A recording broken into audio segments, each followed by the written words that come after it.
Se você esteve aqui durante a semana, eu tenho certeza que você pôde, assim como eu, ouvir a voz de Deus e aprender muito aos pés de Jesus, amém? Mas se você só conseguiu vir hoje, sinta-se bem-vindo. Que você possa ouvir aqui a voz de Deus. Hoje nós vamos continuar, então, na verdade, finalizar.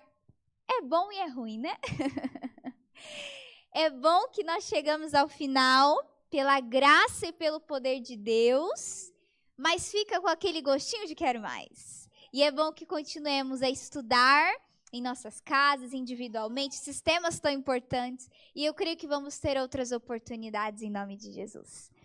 Hoje nós vamos falar sobre esse tema tão importante, por que guardar o sábado?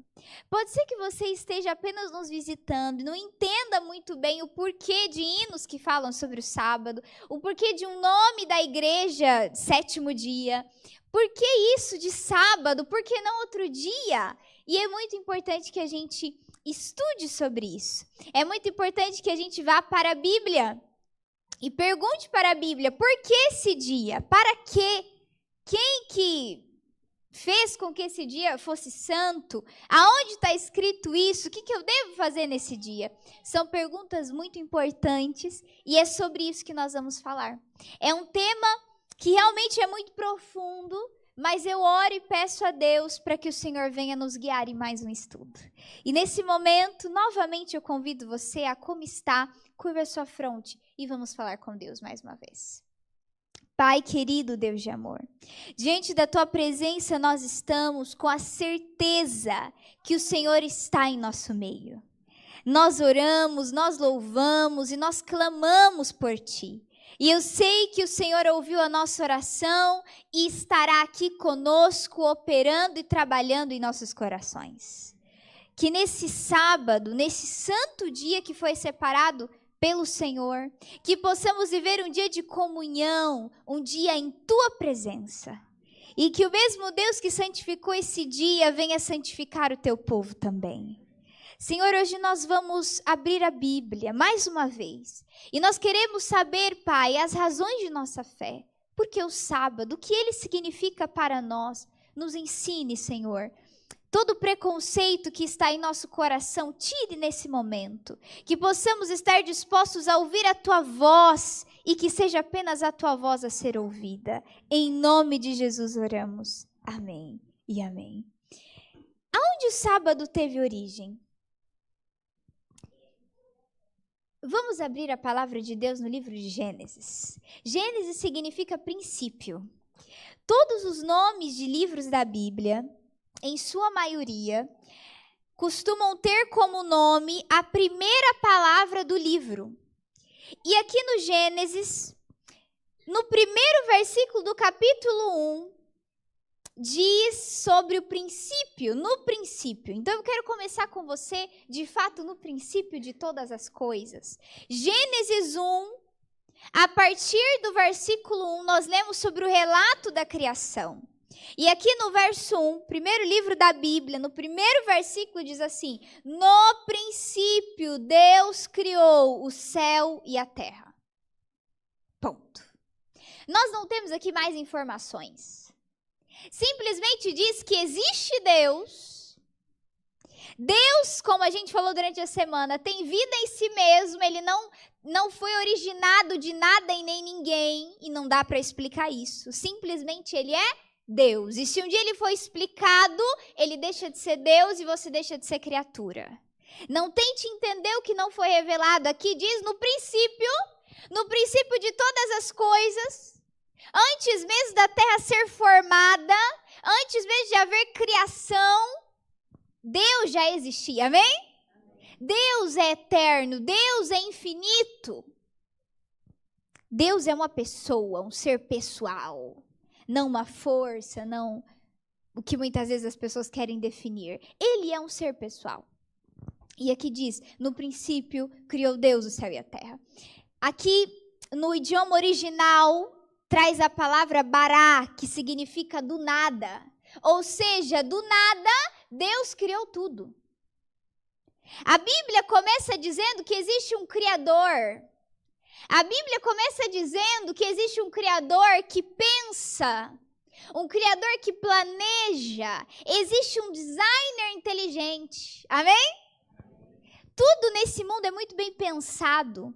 E cada ordem da criação também foi planejada. Deus é um Deus de planejamento. Tudo que Deus faz tem um porquê e tem um para quê, por mais que nós não entendamos tudo. Então aqui começa a dizer que Deus então disse, haja luz e houve luz, e ele separa a parte clara da parte escura, e ele começa então a dividir as águas, e ele diz ali da ordem para o solo, para que cresça ali as sementes, as árvores, os animais, até que ele cria no sexto dia o homem e a mulher. Primeiro ele cria o homem e a mulher. E antes de dar qualquer ordem para Adão começar a trabalhar, Deus concede para a raça humana um dia de descanso. Deus concede para a humanidade um dia para refletir nas obras criadas. Por 6 dias Deus colocou a terra em ordem. E agora, no último dia, ele cria o homem. Sabe por que no último dia? Para que o homem entendesse que ele não tem parte nenhuma no que só tem poder a palavra de Deus. Deus criou. O homem não fez nada para que tudo viesse a existir. Não é Deus que depende do homem. O homem é quem depende de Deus. Então Deus entrega tudo pronto para Adão e Eva e diz, sabe o que eu quero de vocês? Que vocês reconheçam que eu sou o Criador. Eu não quero que vocês criem. Eu não quero que vocês façam dar ali ar vivente para os animais. Enfim, já está tudo pronto. Eu não quero que vocês construam um jardim, o jardim já está aí. Eu quero que vocês descansem no dia que eu separei, para que vocês entendam que vocês não vivem pela obra de suas mãos, mas pelo meu poder. É isso que Deus quer dizer para nós quando Ele nos entrega um dia.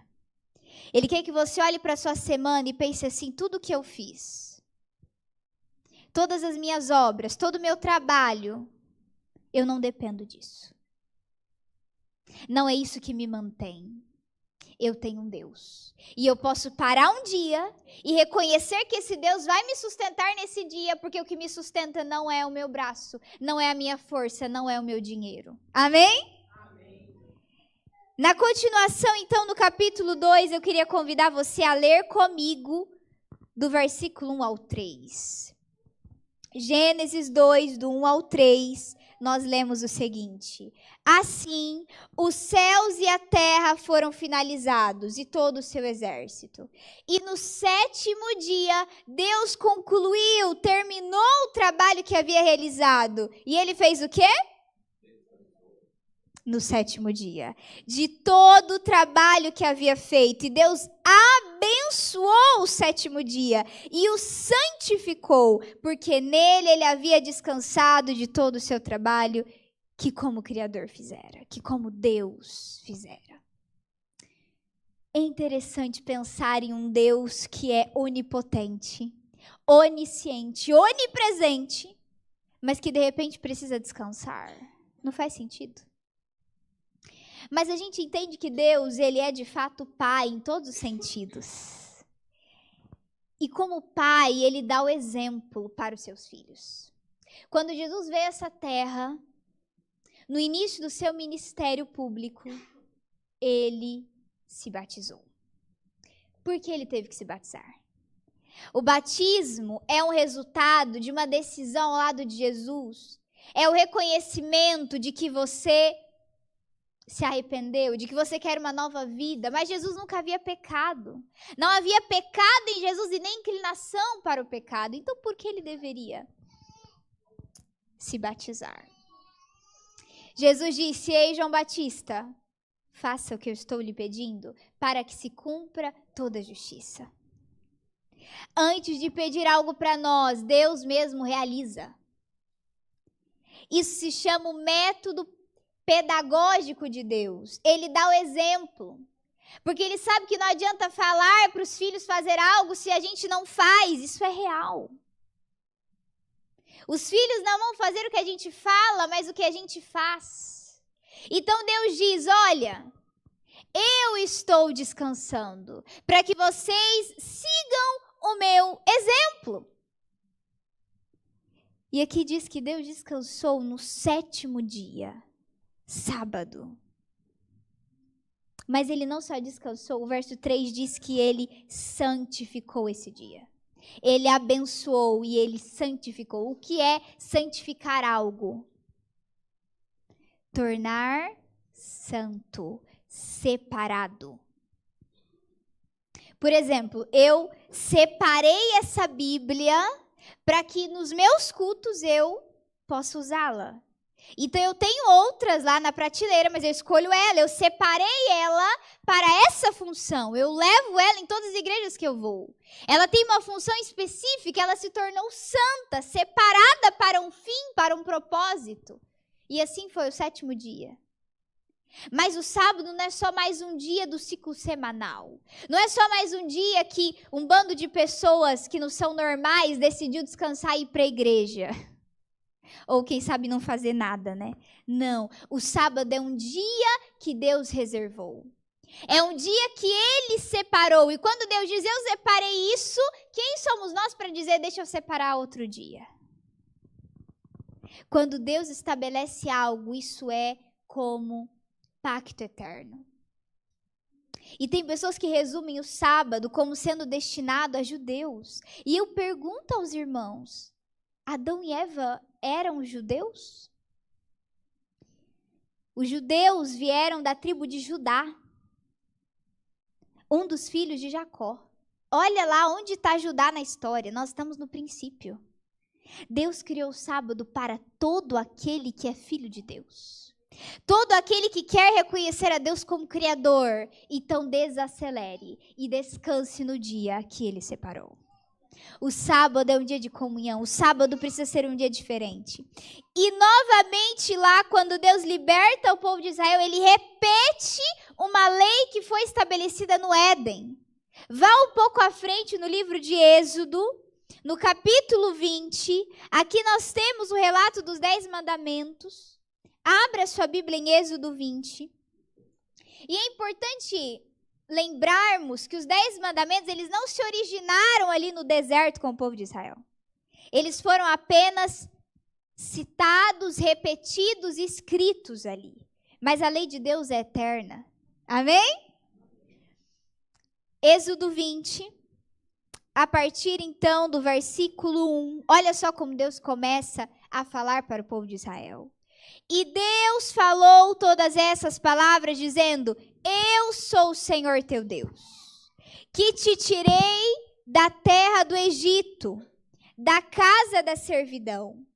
Verso 3. Não terás outros deuses diante de mim. Não farás para ti nenhuma imagem esculpida ou qualquer semelhança de alguma coisa que está acima no céu, ou que está embaixo na terra, ou que está na água abaixo da terra. Não te curvarás diante delas, nem as servirás, porque eu sou o Senhor teu Deus. Sou o Deus zeloso, que visito a iniquidade dos pais sobre os filhos até a 3ª e 4ª geração daqueles que me aborrecem. Verso 6. Mas mostro misericórdia a milhares dos que me amam e fazem o quê? Ou seja, amar a Deus está muito bem relacionado com obediência. Continuemos a leitura no verso 7. Não tomarás o nome do Senhor teu Deus em vão, porque o Senhor não terá por inocente aquele que tomar o seu nome em vão. Verso 8. Lembra-te do dia do Shabat, ou do sábado, para santificá-lo. 6 dias trabalharás e farás toda a tua obra. Verso 10. Mas o 7º dia é o sábado do Senhor teu Deus. Amém? Aqui o Senhor chama o povo de Israel. Ali do Monte Sinai, Deus se manifesta e Deus começa a falar como voz de trovão. E Deus começa a dizer, ei, povo de Israel, lembrem-se de quem eu sou. Lembrem-se que eu sou Deus. Lembrem-se que vocês são apenas adoradores. Reconheçam que eu sou o Criador e vocês são criaturas. Se submetam a mim, porque eu sou o que libertei vocês da terra da escravidão. Amém? Muitas vezes Deus precisa falar assim com a gente, porque a gente tem dificuldade de entender que Deus é Deus. Nós pensamos que nós sabemos mais que Deus. Que quando Deus diz algo, a gente pode dar uma alterada, dar uma mudada. Não, Deus, mas não é assim, vamos negociar. Com Deus não é assim. Quando Deus diz eu sou o Senhor, Ele está dizendo ao povo de Israel, lembre-se que vocês iriam ser um povo pequenininho e vocês cresceram. Lembre-se que vocês deveriam ficar para sempre na escravidão, mas eu libertei vocês. Então agora se lembrem da minha lei. E agora o Senhor começa proferindo os 4 primeiros mandamentos da lei de Deus, que diz respeito a amar a Ele acima de todas as coisas. A segunda parte da tábua, da lei de Deus, segunda tábua, tem ali 6 mandamentos que são relacionados ao amor ao próximo, não adulterará, não furtar, não cobiçar, nossa relação com o próximo. Mas os 4 primeiros têm a ver com a nossa relação com quem? Então, o primeiro mandamento é não ter outros deuses. E a gente falou sobre isso durante a semana. Não ter outros deuses não é simplesmente dizer, eu não tenho nenhum pedaço de madeira que eu adoro. Não. Não ter outros deuses é não ter nada e nem ninguém acima de Deus. Deus precisa ser o primeiro. Então, se você tem Deus como o primeiro da sua vida, se você entende que o nome de Deus é santo, você vai guardar o sábado. Tá vendo que esses mandamentos são relacionados? Uma coisa não é separada da outra. Não tem como eu dizer, eu guardo os mandamentos, mas o sábado tanto faz. Ei, não é por aí. A lei de Deus toda, do início ao fim, ela é necessária. E o Senhor está dizendo para o povo de Israel, lembra-te, ou seja, o sábado não surgiu aqui. Como que eu vou dizer, irmã Rosângela, lembra daquele dia se a gente nunca se viu? Lembrar do quê? A gente nunca conversou. Então, quando Deus diz, ei meu povo, lembram do dia que eu estabeleci lá no Éden, é isso que Deus está dizendo. O sábado é um elo que nos une. O povo havia ficado ali por muito tempo no Egito. E ali no Egito eles não tinham condição de guardar o sábado. Eles viviam como escravos. E pode ser que no mundo onde nós estávamos, nós também não tínhamos essa luz, nós não tínhamos condição de guardar esse dia. Então Deus nos liberta do Egito espiritual. E nos traz ali para o deserto, para que no deserto a gente reaprenda quem é Deus e quem nós somos. A lei de Deus, queridos, é o reflexo do seu caráter. Em Romanos 13:10 diz que o cumprimento da lei é o amor. Quando Deus diz lá no Novo Testamento, a lei se resume em amar a Deus sobre todas as coisas e ao próximo como a si mesmo. Ele não está dizendo esqueça os 10 mandamentos, ele está apenas resumindo. Se você ama a Deus acima de tudo, você vai santificar o sábado. Você vai colocar Deus em primeiro lugar. O sábado não vai ser só mais um dia, o sábado vai ser o dia especial. E você vai reconhecer que nesse dia é o dia que você pode se conectar mais com Deus. Que você pode estar na presença de Deus. Que você pode deixar as coisas banais e comuns da sua rotina para buscar estar mais próximo da atmosfera do céu. Se eu pudesse resumir para vocês o que é o sábado, eu poderia dizer: o sábado é o antegozo do céu. Memorizou aí na sua mente os 4 primeiros mandamentos? Guarde bem guardado, porque agora nós vamos ver a contrafação. Os 4 primeiros mandamentos do inimigo. Abra em Apocalipse, no capítulo 13. Guarde aí na sua mente esses 4 primeiros mandamentos, para que você entenda o quão importante eles são, para que você não seja enganado pelos mandamentos do inimigo. Apocalipse 13 fala sobre 2 bestas. Besta, na Bíblia, no Apocalipse, significa reinos, poderes. E aqui no capítulo 3 do livro de Apocalipse, João vem trazendo a realidade de que haveria uma besta, um império, um reino, usado pelo próprio dragão, que é o inimigo, que iria vir para contrafazer os mandamentos de Deus. Não se assuste, você vai entender. Apocalipse 13, versículo 4. Olhe bem. E eles adoraram o dragão, que dera poder à besta. E adoraram a besta, dizendo: quem é semelhante à besta? Quem é capaz de guerrear contra ele? No início vem dizendo que eles adoraram o quê? O dragão, o inimigo. E o que diz lá no primeiro mandamento de Deus? Adorar quem? A Deus. Tá vendo a contrafação? O povo de Deus adora a ele. E o povo que segue o inimigo adora o dragão. Eles colocam os prazeres desse mundo como prioridade. Eles colocam o trabalho como prioridade. Eles colocam o desejo de acumular posses e dinheiro como prioridade. Eles não seguem os mandamentos de Deus, mas eles seguem a besta. Eles adoram o dragão. Isso é muito sério, queridos. Porque quando você entende dessa forma, você percebe que não há meio termo. Não tem como eu adorar um pouquinho a Deus e um pouquinho o inimigo. Então aqui nós vemos a primeira contrafação do primeiro mandamento. O segundo mandamento, qual é? Não adorar imagens. E agora o verso 14 diz: e engana aqueles que habitam na terra por meio daqueles milagres que tinha poder de fazer à vista da besta, dizendo para aqueles que habitam na terra que eles fizessem uma imagem para a besta. Imagem. E aqui continua dizendo que eles adoraram a imagem. Segunda contrafação. Ali na lei de Deus diz não adorar imagens, e na lei do inimigo diz que pode adorar imagens. E ele mesmo vai erguer a imagem. Olha que sério. Terceiro mandamento, qual é? Não falar o nome de Deus em vão. Agora olha só, verso 5. E foi dado a ele, a besta, ao dragão, uma boca falando grandes coisas e blasfêmia. Nome de Deus em vão. Terceira contrafação. Ou nós estamos obedecendo a lei do Senhor, porque nós reconhecemos a Deus como Criador e Redentor da nossa vida, ou nós estamos obedecendo os mandamentos da besta. Tem os 10 mandamentos de Deus e os 10 mandamentos da besta.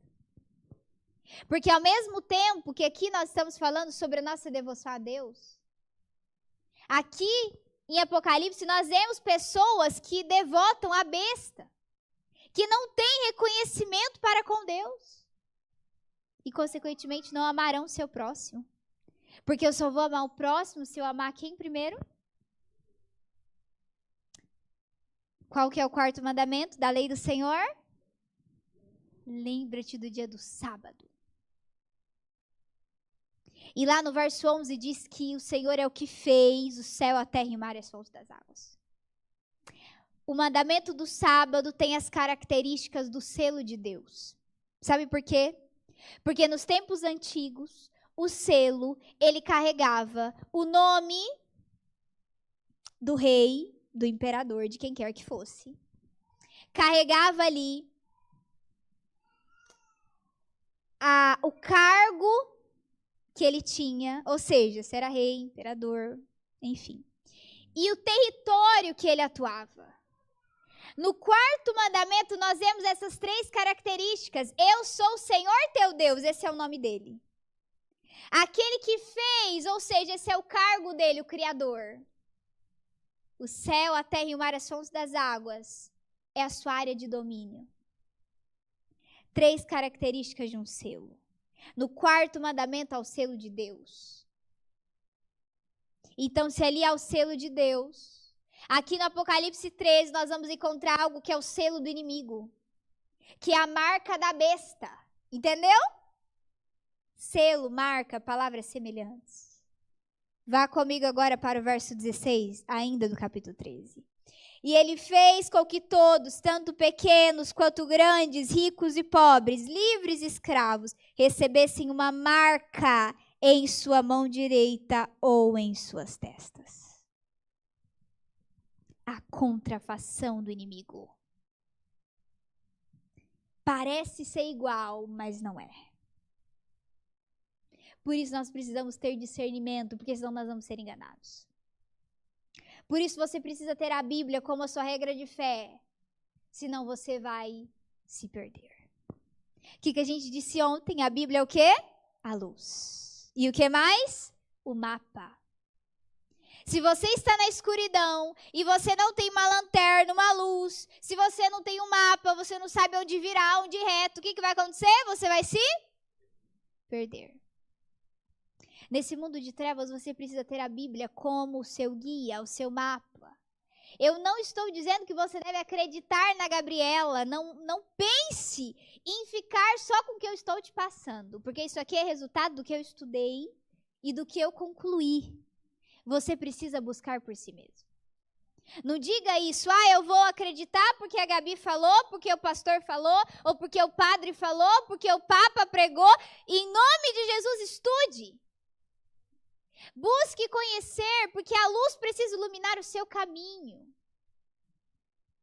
E quando você buscar estudar de Gênesis e Apocalipse, você vai ver que o selo de Deus, o sábado do 7º dia, está ali para distinguir o povo de Deus, os adoradores do Criador, dos adoradores da besta.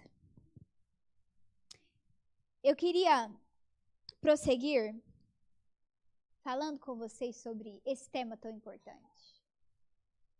Queridos, o sábado é o memorial da criação. O sábado não é apenas um dia de descanso, mas também algo que nos lembra que existe um Criador. E quando você decide descansar nesse dia, você está adorando quem? O Criador. E assim como Deus tem um dia, a besta também tem. Se Deus tem o sábado, qual é outro dia aí que a maioria das pessoas guardam? Então você já sabe qual é o dia da besta. E não é eu que estou dizendo, a Bíblia diz. Contrafação. Se o selo de Deus tem a ver com adoração, a marca da besta também tem a ver com adoração. Se o selo de Deus tem a ver com descansar em um dia, a marca da besta também tem a ver com descansar em um dia. Se Deus estabeleceu o sábado, o inimigo tem estabelecido o domingo. E isso, queridos, quando a gente olha para a história, isso começou lá nos primeiros séculos do cristianismo.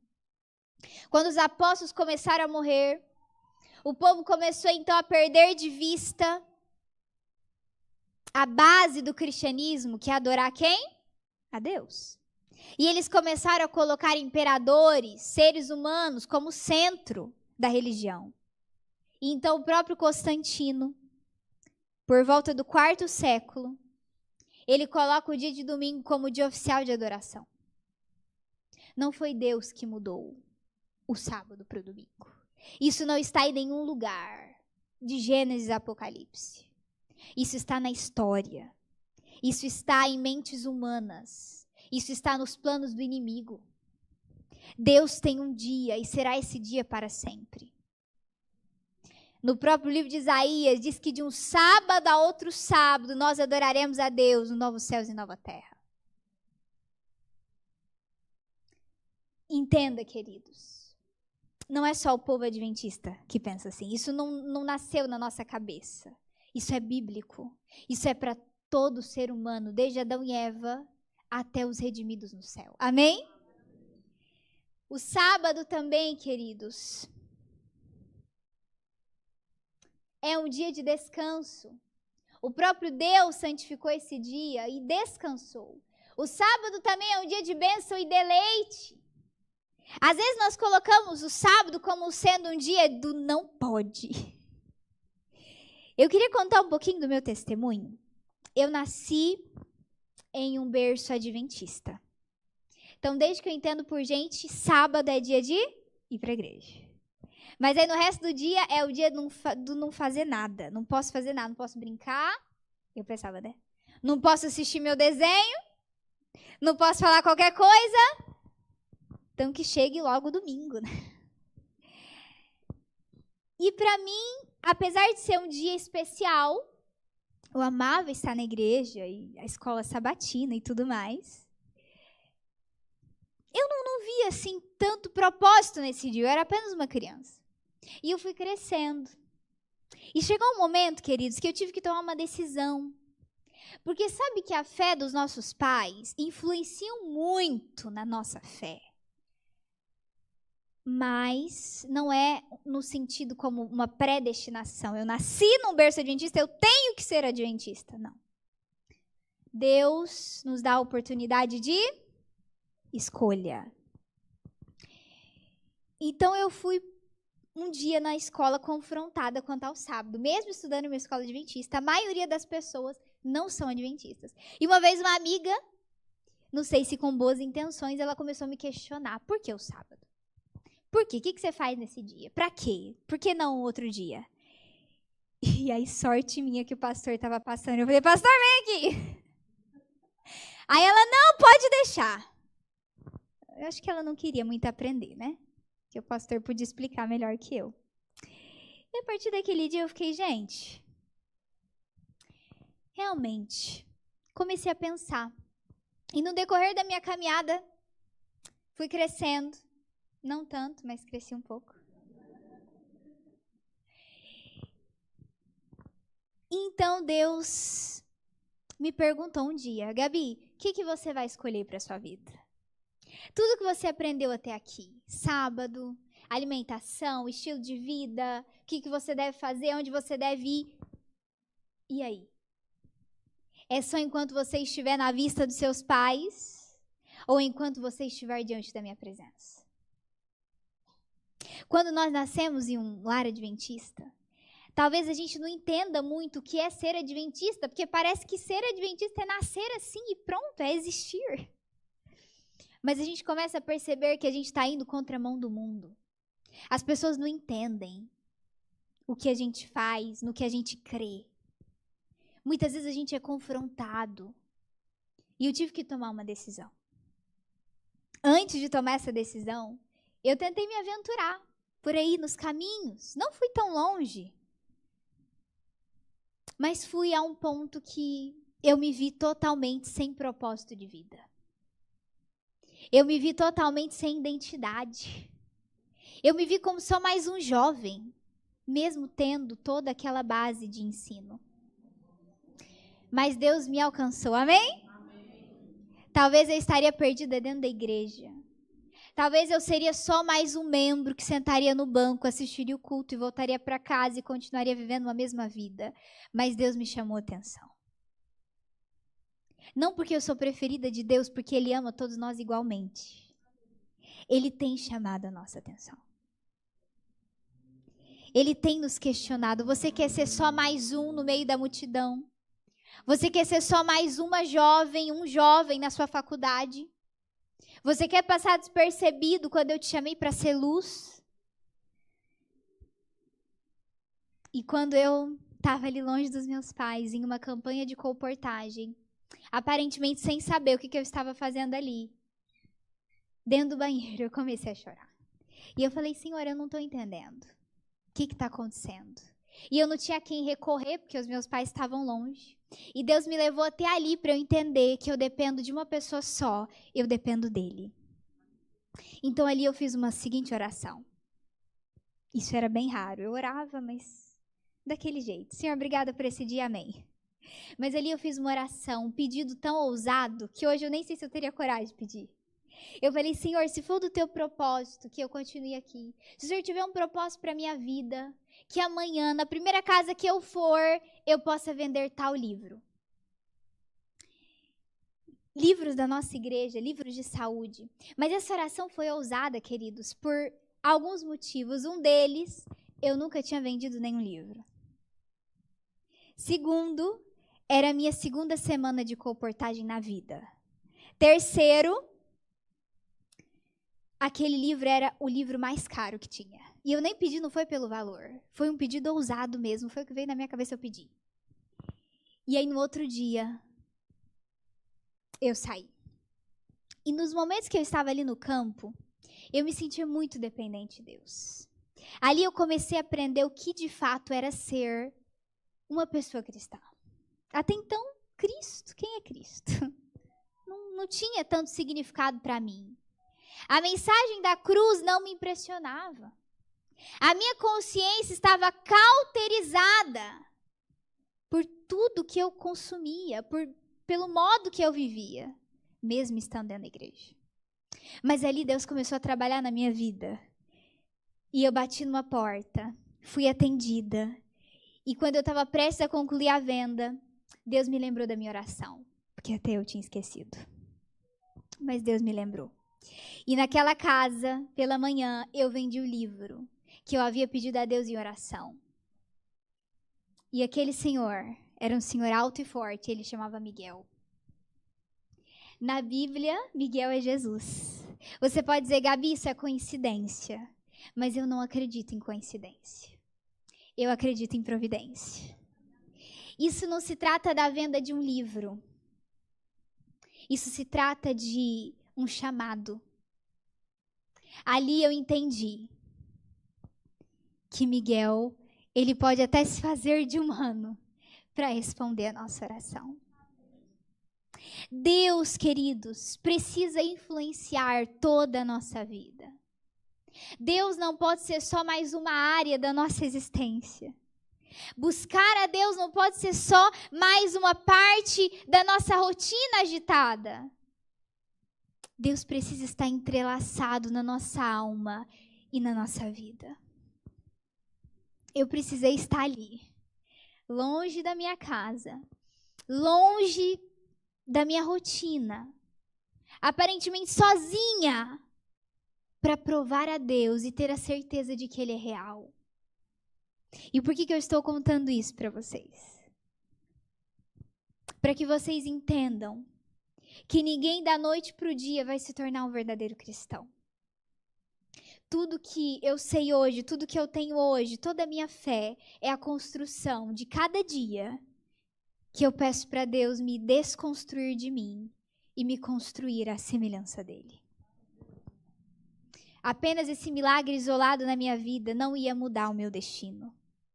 Não ia me conceder a oportunidade de testemunhar todos os dias, porque a cada dia eu precisei orar e a cada dia eu precisei depender de Deus. A partir daquele dia, eu percebi que mesmo sendo eu tão falha, pecadora, miserável e hipócrita, Deus me amava. Deus me respondia e Deus tinha um propósito para a minha vida. Deus não te chamou, querido irmão e querida irmã, apenas para vir à igreja assistir culto. Deus te chamou para ser a igreja. Deus te chamou para ser a mão estendida que resgata pessoas que estão no fundo do poço. Deus te chamou para ser a luz no meio das trevas morais desse mundo, que ilumina outros caminhos e outras vidas. Deus te chamou para pregar a verdade, levantando o estandarte do Evangelho. Deus te chamou para ser separado. O mesmo Deus que santificou o sétimo dia é o mesmo Deus que santifica a mim e santifica você. Eu entendi que ser adventista não é sobre deixar de trabalhar no sábado e vir à igreja de manhã. É sobre ser verdadeiramente alguém que aguarda o advento, que apressa o advento e que vive o advento. O sábado precisa ser um dia especial. O sábado precisa ser um dia diferente. O sábado precisa ser um dia almejado, queridos. Um dia de comunhão com Deus, um dia de comunhão com a nossa família. É uma oportunidade para fortalecer os laços familiares e crescer juntos na fé e no amor. No livro Testemunhos Seletos, volume 3, página 7, Ellen White diz o seguinte: grandes bênçãos, pequenas bênçãos? Grandes bênçãos estão compreendidas na observância de qual dia? E a vontade divina é que esse dia seja para nós de deleites. Grande júbilo presidiu a instituição do sábado. Contemplando com satisfação as coisas que criara, Deus declarou muito bom tudo quanto fizera. em Gênesis 1, versículo 31. O céu e a terra vibravam então de alegria. As estrelas da alva juntas alegremente cantavam e todos os filhos de Deus rejubilavam. Deus então chama Adão e Eva, apresenta para eles o jardim do Éden.